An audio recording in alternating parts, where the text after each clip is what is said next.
27 ରେ बंगोपसागर सृष्टि हेबा बात्या ओडिशा उपरे प्रभाव नहीं होइनी कोनोसे प्रकार स्पष्ट।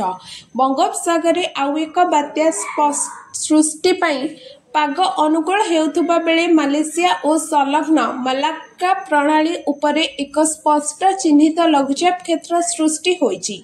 एस जड़ित घूर्णिबलटी समुद्र पतन ठारू 7.6 किलोमीटर उच्चतार रहिछि।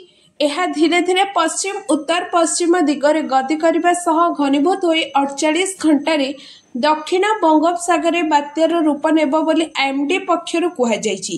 तेबे यार प्रभाव ओडिशा उपरे कौन रहिबो से नहीं एपर्यंत कौनसी भी स्पष्ट करना ओडिशा पाणीपाग विज्ञानी।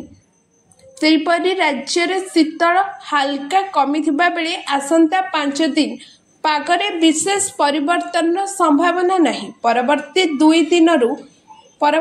दिन में 2 ରୁ 3 डिग्री पर्यंत तापमात्रा कमी पारे एवं पुणी राज्य में ठंडा अनुभूत हेबो बोली आंचलिक पाणीपाग विज्ञान केन्द्र पक्षर कहुଯାଇଛି। Bureau report around Odisha live.